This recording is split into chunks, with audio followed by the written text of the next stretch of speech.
সূরা আল ফুরকানের ৩০ নং আয়াত আসলে সেই ভবিষ্যৎবাণী বা সতর্কবাণী যা আজ পূর্ণ বাস্তবতা হয়ে দাঁড়িয়েছে। সূরা আল ফুরকান ৩০ নং আয়াত। ওয়া ক্বালার রাসূল ইয়া রাব্বি ইন্না কওমি ইত্তাখিযু হাযাল কুরআনা মাহজুরা। অর্থাৎ আর রাসূল বলবেন, হে আমার প্রভু, নিশ্চয়ই আমার সম্প্রদায় এই কোরআনকে পরিত্যক্ত করে রেখেছে।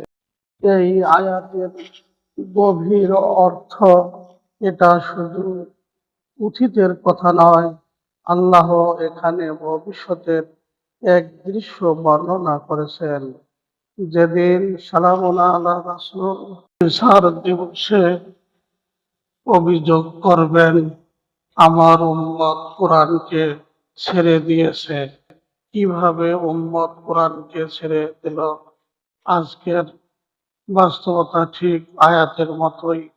কোরআনকে রাখা হয়েছে শুধু তেলাওয়াতের বই হিসেবে, কিন্তু এর বিধান, নীতি, আইন বাস্তবে কার্যকর নয়।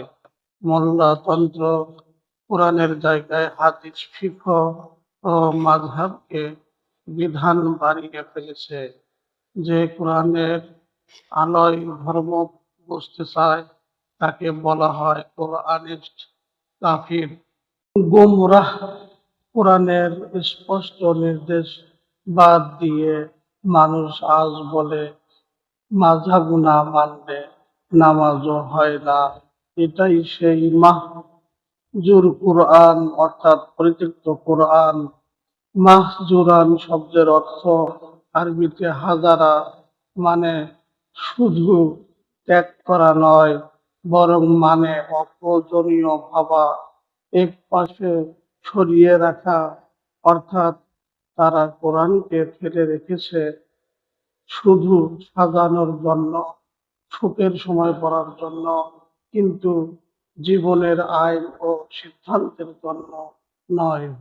সালামুন আলা রাসূলের এই অভিযোগ আজ বাস্তব।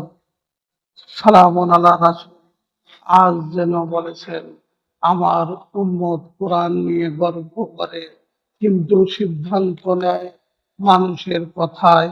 কোরআন নিয়ে মসজিদ সাজায়, কিন্তু শাসন করে ফিকহের নামে। এটাই আজকের ইসলাম, যেখানে কোরআন শুধু কণ্ঠে কিন্তু নেই জীবনে। কোরআনের জন্য আয়াতে একই ভবিষ্যৎবাণী। তারা বলে, আমরা তো আমাদের পূর্বপুরুষদের পথে চলব। সূরা যুখরুফ 22-23 নং আয়াত। তুমি কি তাদের কাছে আল্লাহর কিতাব আনলে তারা তা অস্বীকার করবে? সূরা সাফফাত 15 নং আয়াত। এগুলো সবই এক এক ভয়াবহ বাস্তবতা নির্দেশ করে। সালামুন আলা রাসূল এর উম্মত নিজেরাই সেই আয়াতের প্রতিচ্ছবি হয়ে গেছে, যা আল্লাহ বহু আগেই বলে রেখেছিলেন। উপসংহার: হ্যাঁ, সূরা ফুরকান ৩০ নং আয়াত কোনো ইতিহাস নয়, এটা এক জীবন্ত ভবিষ্যৎবাণী, যা আজ ঠিক ঠিক পূর্ণ হয়েছে। আজ কোরআন আছে ঘরে, কিন্তু অনুপস্থিত সিদ্ধান্তে। আজ কোরআন মুখে, কিন্তু হারিয়ে গেছে মনের ভিতরে।